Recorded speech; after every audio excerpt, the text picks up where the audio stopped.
What's up, fellas? We are back for another UFC predictions video. This time for UFC 301, Pantoja versus Erceg.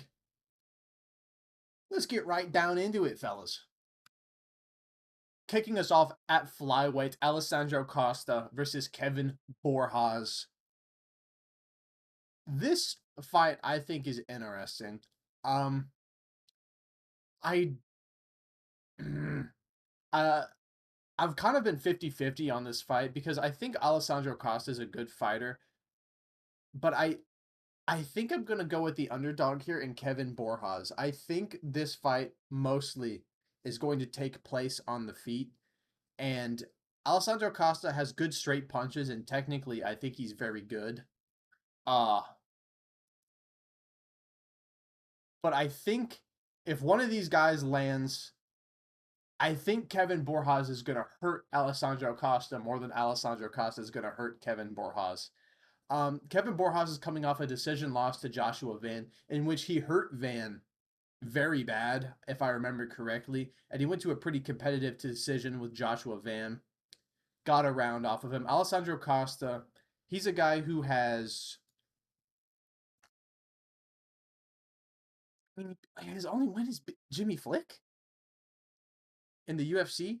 He got knocked out by Amir Albazi on short notice, I believe, which isn't the worst loss in the world. But if Amir Albazi's chinning you, lost to Steve Erceg in a unanimous decision. That's a fine loss because Erceg's fighting for the title right now. I believe Alessandro Costa had a good moment against Steve Erceg as well. I think he caught him on the feet, but I get this feeling that Kevin Borjas is the more damaging and more proficient knockout artist here. Because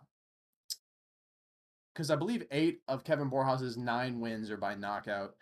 He's the bigger guy. He's got more range. I think he's a little bit more active. He's more wild, but I think he packs more power. And I think if both of these guys trade shots, I think Kevin Borjas will end up hurting Alessandro Costa and maybe even TKOing him. Yeah. This is kind of a 50-50 fight, but I'm going to go with the underdog here in Kevin Borjas getting himself a TKO win. We'll see, though. I think this fight could go either way. Moving up to lightweight, moving up to lightweight, Ishmael Bonfim versus Vince Pichel.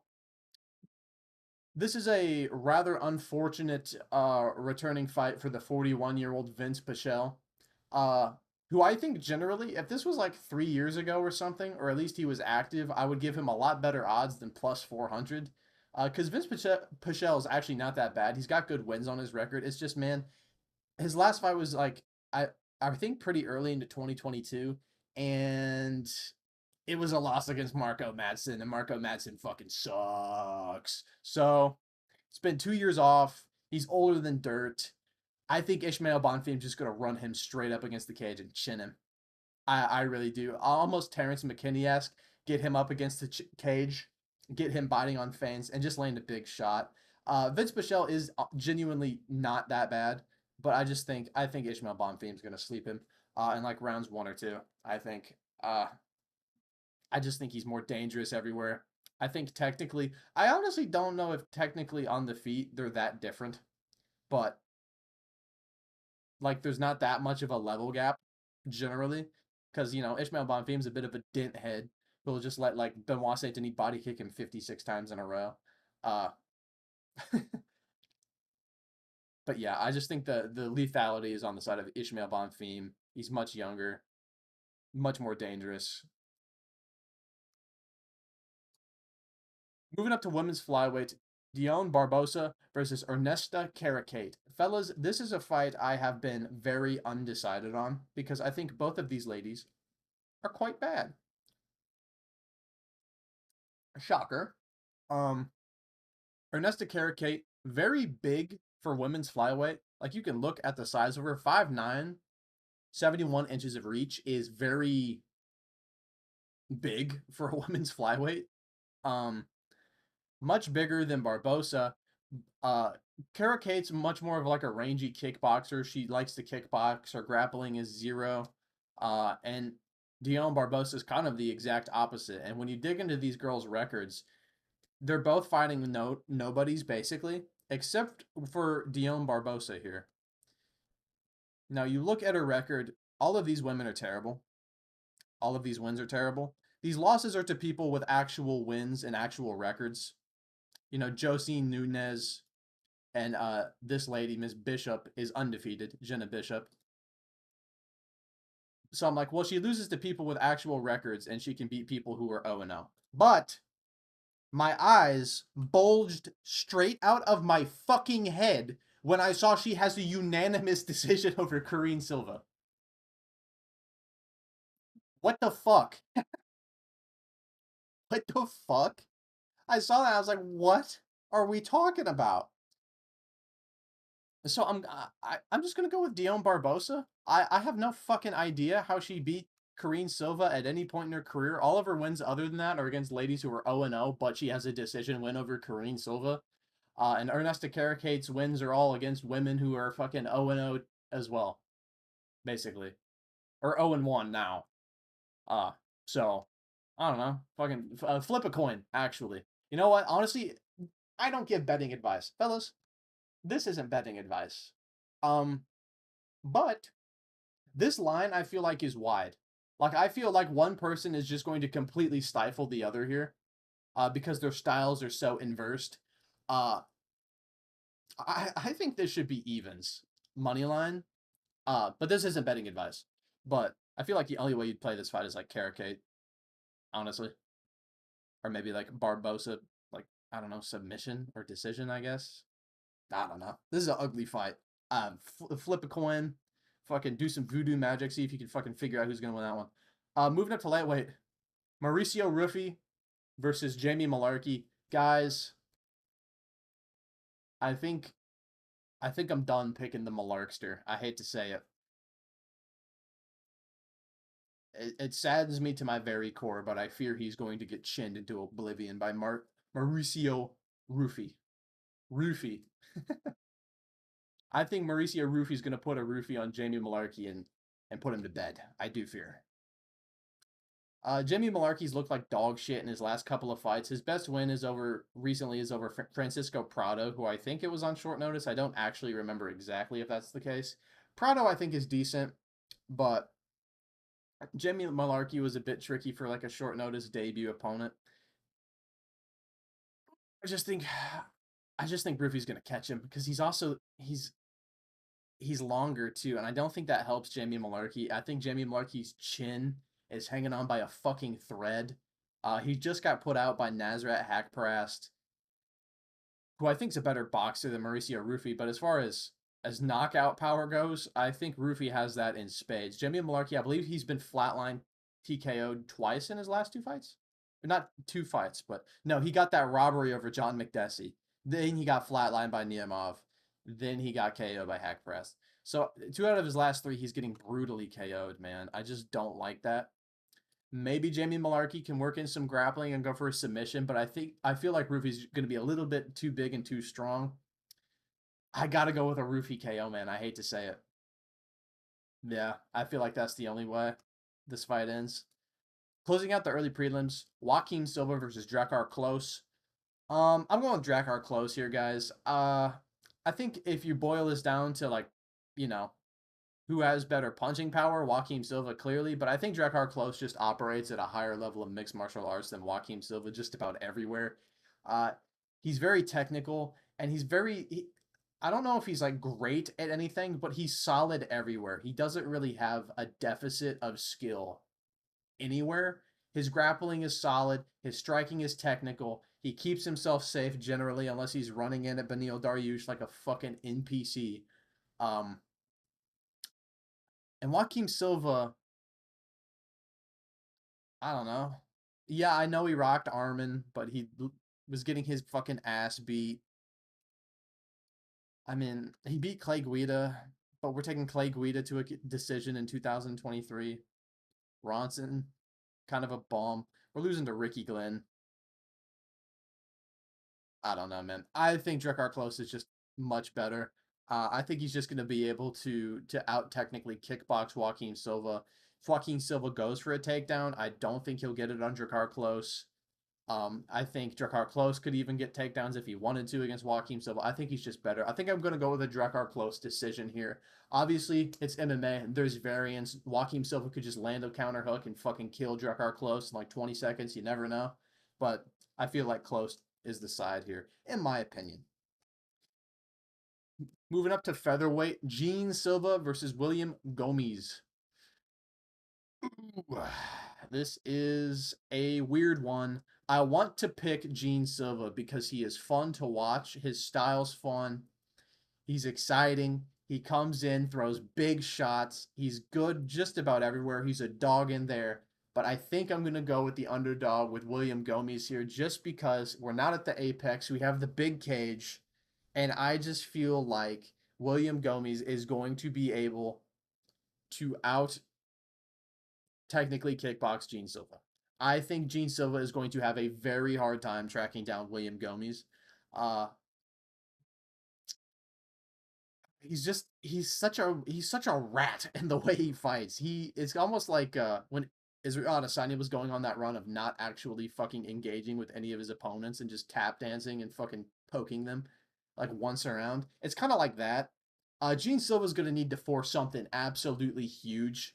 Uh, and I don't know if he's going to be able to do it against William Gomes. I just don't think he's going to give them the opportunity. I would like Gene Silva to win this fight because I would prefer someone exciting as a prospect.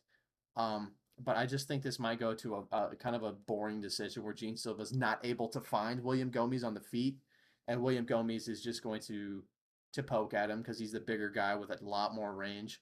I don't know how well Gene Silva can mix in his grappling because William Gomes isn't a complete zero in it.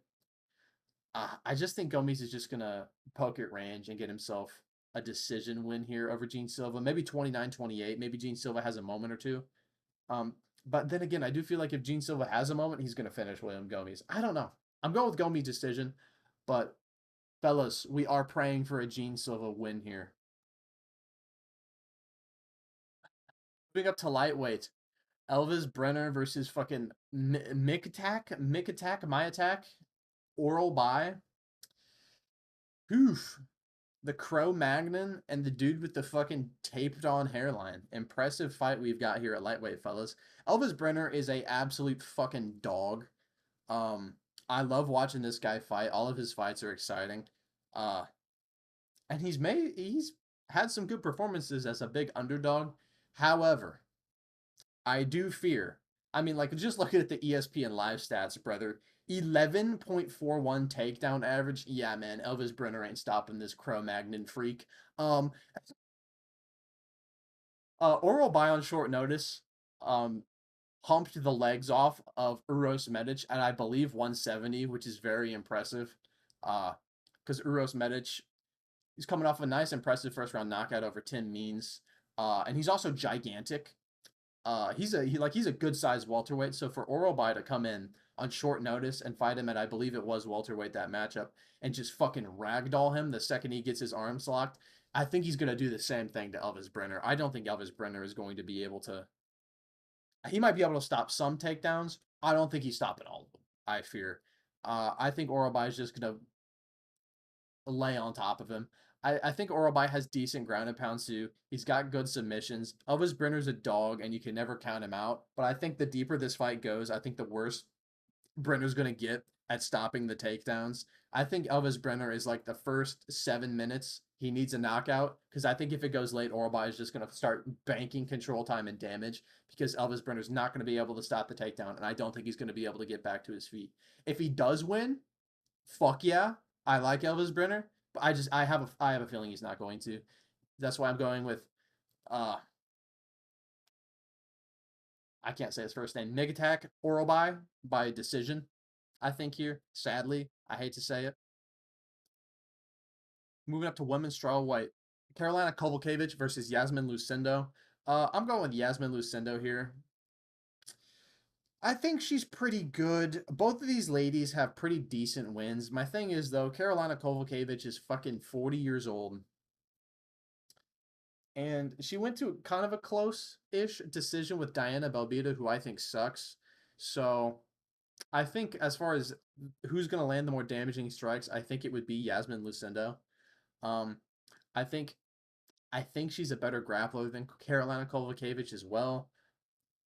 I just think that predominantly the damage done will be done by Yasmin Lucindo, and fights are scored on damage. I don't think Carolina Kowalkiewicz is a bad underdog, and I don't think she's a bad mixed martial artist either. I think she's got a fair shot here, but my mind is telling me that Yasmin Lucindo here is the side, and I think she's probably going to get a decision here over Carolina Kowalkiewicz. Maybe banks the first two rounds, puts some damage on her, and Carolina Kowalkiewicz comes alive in the third and kind of puts a pace on her a little bit, maybe. I could see that happen. I could also see Yasmin Lucindo finding the chin and hurting her bad.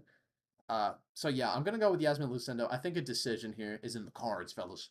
And closing out the prelims at featherweight, Jack Shore versus Joe Anderson Brito. I don't like Jack Shore at featherweight. Joe Anderson Brito is going to kill him, I think. Jack Shore, technical kickboxer, got some good grappling as well. But I think he is going to be outgunned badly in this fight. I think he's going to be outstrengthed. I think he's going to be outpowered. Joe Anderson Breed is a fucking dangerous guy, dude. And Jack Shore has he fought since losing to Ricky Simone? I think he has. Yeah, he beat Makwan Americani. I don't give a fuck about that. I think Joe Anderson Brito is gonna blast his head off of his fucking neck. Uh, just much more dangerous everywhere. I think the only way Jack Shore wins this fight is probably by decision. I think Joe Anderson Brito's just too dangerous, though. I feel like if Joe Anderson Brito has a moment against Jack Shore, he is going to finish him. I think. Um, I think Jack Shore is pretty good. I don't like that he got hurt on the feet by Ricky Simone, though, at bantamweight. I don't like that. Um, because Ricky Simone's stand up is not what makes him good. Generally, it's not. So if you're getting out kickboxed by Ricky Simone, I fucking fear for your life when you're fighting Joe Anderson Brito. Yeah, I just think Brito's gonna catch him. I think he's gonna hurt him on the feet. Maybe ground and pound TKO. I think Joe Anderson Brito ground and pound TKO. I hate to say it because I kind of like Jack Shore, but I just think this is a spooky matchup going up to a weight class where I don't feel like you're a very natural 145er, whereas I could grind fucking meat on Joe Anderson Brito's abdominal muscles at featherweight, and Jack Shore's kind of just built like a bag of milk. So yeah, Joe Anderson Brito, I think TKO. Opening up the main card at middleweight, Paul Craig versus Caio Borralho. I'm going with Caio, guys. I love Paul Craig to death. And maybe this will be one of those fights where he wins for absolutely no reason at all. It just seems like if you're a big favorite against Paul Craig, you lose in a really funny way. So maybe it'll happen. But I think Caio's just too good all around. I think he's a much better kickboxer. I think he's a better wrestler to the point to where Paul Craig can't get takedowns against him. And I don't think Caio Borralho's stupid enough to jump into his guard. So I think Caio Borralho is just going to chin him. I think he's a better kickboxer. I think he'll land on Paul Craig. Paul Craig's 36. His stand-up hasn't looked very good. He beat Andre Muniz, which is funny, but I don't think he. I think Caio Borralho would fucking kill Andre Muniz. I gotta go with Caio Borralho here by TKO. Obviously, I would love a Paul Craig fluke submission just for the memes, but I just don't think it's gonna happen. I think Kyle's too smart, and I think he's too good everywhere. I think Caio Borralho TKO is the side here. Moving up to middleweight, Michel Pereira versus Ihor Potieria. This line is fucking insane to me, by the way. Minus 600. I know Ihor's not the greatest fighter of all time, but I think he's better than plus 400 against Michel Pereira, guys. Holy shit. Like, if I were betting, this isn't betting advice, but I don't know. I feel like Potiera is worth a sprinkle here because he's a fucking big, strong dude, more range, good technical kickboxer. I am going to be going with Michel Pereira here, but I just think that line is ridiculous. Uh, Michel Pereira, I mean, he finished fucking Miguel Olegzaychuk in one round. Like, he destroyed him, which is fucking spooky. Uh, yeah, I think he's just going to be able to find Ihor Potieria's chin. He's just a weird, spurgy striker, and he's very good at it. Also, Michel Pereira, I said this in the Olegzaychuk fight, he can grapple. He can grapple. And I don't think Ihor Potieria can, or at least not very well. I think Michel Pereira, he's a smart guy sometimes. Sometimes he's a smart guy in there. I think if he's not finding what he wants on the feet, I think he will take it to the ground. And although Ihor Potieria is a big guy, if you're asking me who I think is a stronger guy, I'm going with Michel Pereira. I think he's going to be able to muscle him to the ground. And if he gets Potieria down, I don't think Potieria is going to be able to find his way up. Kind of similar to Rodolfo Balado. Granted, Rodolfo Balado is a fucking tank, but I think Michel Pereira is also going to feel like a tank in there if they do get into a grappling exchange. I'm going to go with Michel Pereira here. I actually think I'm going to go with a submission. I think I'm going to be bold here. I think the stand-up is going to be a lot closer than this line is saying. I don't think Michel Pereira is going to be like, I'm not really finding the shots I want on this guy. Maybe I'll just take him down. I think he's going to get a takedown. I think he can soften him up with ground and pound and maybe sink in a choke on Ihor Potieria. That's what I'm thinking. But I don't mind Ihor Potieria as a dog because I feel like it is possible to catch Pereira on the feet, and I feel like Potieria's striking isn't too bad. Moving up to light heavyweight. Damn, Bogdan Guskov. Fast turnaround, man. Anthony Smith versus Vitor Petrino. Guys, I'm going with Vitor Petrino. Anthony Smith, I just don't feel like he's got that dog in him no more. I think taking the Khalil Roundtree fight on short notice was fucking stupid. He took a lot of damage. He got KO'd. Now you're fighting a genetic monster with more reach than you, way better grappling than you, way more power than you. I'd honestly wager maybe more technical kickboxing than you, riding a ton of momentum. I just think Anthony Smith is they're sacrificing this old man. I hate to say it. Uh, Anthony Smith is decent. He's decent all around, obviously, but I think at this point in his career, maybe if it was like 2 or 3 years ago, maybe. I think right now he's on the downslope for sure. And I don't think winning a close decision against Ryan Spann, I don't think that's a good win because I watched his doppelganger chin him, as I predicted, by the way. I predicted that. Um, I just think Vitor Petrino is going to find Anthony Smith's chin. And the thing is, Anthony can find Vitor Petrino's chin with a 1-2 over and over again if he wants. My thing is, if Vitor Petrino finds Anthony Smith's chin one time in this fight, I think he's dead. Granted, I didn't love the Petrino performance against Tyson Pedro, but I think I'm gonna go with Vitor Petrino here. I think I'm gonna go with Vitor Petrino like a round 2 or 3 TKO here. I think he's gonna accumulate some damage on Anthony Smith, kind of similar to Khalil Roundtree, and just land a big shot and hurt him. Uh yeah. And if push comes to shove, I think Vitor Petrino can take down Anthony Smith at will, as well. Moving up to the co-main event at bantamweight, Jonathan Martinez versus Jose Aldo Jr. Guys, I'm going with the underdog. I'm going with Jose Aldo. Is this my heart speaking? Yes, but I do have a few points as to why I'm going with Jose Aldo. I know he's 37. I know he's old. But if your best weapon is leg kicks, this is a fucking bad guy to be doing that against. I know Jose Aldo's taken time off for boxing after he retired after his loss to Merab Dvalishvili, which, by the way, that fight, as far as I'm concerned, is a fucking draw because neither guy did anything. Merab was absolutely petrified of doing anything with Jose Aldo on the feet, so he simply just pushed him up against the cage. He's like, stay there. Please, God, stay there. That was basically it. Also, Merab could not take Jose Aldo down at all, which is really impressive. So that's not an option for Jonathan Martinez as far as I'm concerned. I think the leg kicks, I think Jose Aldo will largely be able to check. And I think if they're boxing, I think Jose Aldo is going to beat the shit out of Jonathan Martinez. I think Jose Aldo is going to find a nasty body shot on Jonathan Martinez here. That's kind of what I'm feeling. Jose Aldo, I think, is just going to rip a nasty left to Jonathan Martinez's tummy, and I think he's going to hurt him bad with it. Maybe I'm coping. Maybe I'm out of my mind. I'm coping. But I'm going with Jose Aldo here. I think he's going to get a finish over Jonathan Martinez. If Davey Grant can do it, fucking Christ in heaven, I would wish Jose Aldo could do. Also, Jonathan Martinez, I don't mean to shit on him because I predicted these 2 wins. I think Jonathan Martinez is really good. But Saeed, great win. Great win. Predicted the Cub Swanson win. Cub Swanson is washed, and I don't care. Adrian Yanez, I never thought was that good. I predicted Yanez to lose to Rob Font. I predicted him to lose to Martinez. Vince Morales is bad. Alex Perez is decent. I I don't know if knocking out Adrian Yanez translates to you being a favorite over Jose Aldo. Even at his old age, even after taking some time off of the sport, I'm trusting in the GOAT. I'm going with Jose Aldo here. I think he's going to finish Jonathan Martinez. And moving up to the main event for the flyweight title, Alejandro Pantoja versus Steve Erceg. Now, guys, I know you were probably looking at my screen and wondering why I have the flushed away mouse Googled up here. I just simply wanted to make a joke that this looks like Steve Erceg, and that is all. Um, I've kind of been back and forth on this fight.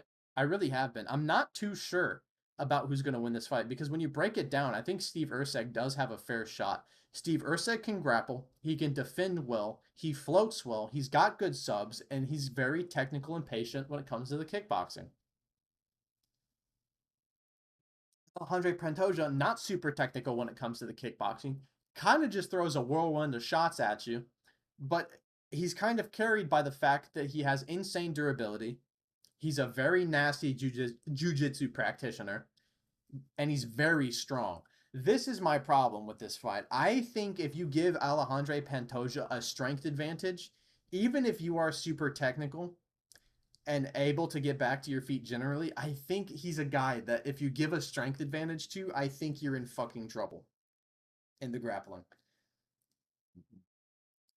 And I feel like Steve Erceg's an easy guy to knock out just based on the way his physical form looks. Um, but he is much bigger. He's much taller, a little bit of reach. I'm still undecided at this point. I'm undecided as to who I'm going to pick here because even looking back at their old fights, I don't fucking know, dude. Steve Erceg coming off of a knockout against Matt Schnell, I don't really care. He looked all right against Alessandro Costa. Got caught there. He beat David Dvorak in his debut, which I think is very impressive.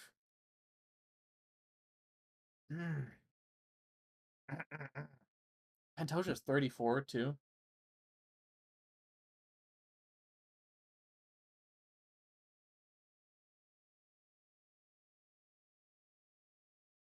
Erceg is taking this on short notice. I don't think Pantoja. People were talking about Pantoja gassing again, like he did against Brandon Royval. I don't think that's going to happen.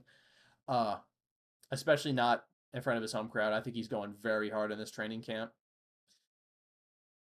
Uh, don't you know what? I'm going with Pantoja because the last Australian man I saw take a short notice title shot died. So I'm gonna go with Pantoja here. I think he's gonna be able to outmuscle Steve Erceg and the grappling, even though Steve Erceg I do think has good grappling defense and good submission defense. I think early if Pantoja gets him down, I think that's bad. On the feet, I give Erceg a pretty fair chance of catching Pantoja. My thing is Pantoja does kind of have a head made of lead. I didn't mean to rhyme there. I'm not a rapper. Uh, but I think if Pantoja catches Erceg, I've seen Erceg not respond well to being touched on the chin. I'm just gonna go with Pantoja. I think he's gonna cement Steve Erceg. I don't know. I don't know. This is such an interesting matchup, actually. I don't know if it's pay per view main event worthy, but I'm really interested to see how this plays out because I think both guys have a fair shot here. I think Steve Erceg has a great shot as an underdog, but I don't want to count out Pantoja again. I think he's going to get himself a submission win here in the first couple of rounds. I think he's just going to be too strong physically, but we'll see. We'll see. Steve Erceg could win. Pantoja could win. I like this fight. But yeah, I hope you guys enjoyed this video. Don't forget to rate, comment, and subscribe, and I will catch you guys next time. See ya.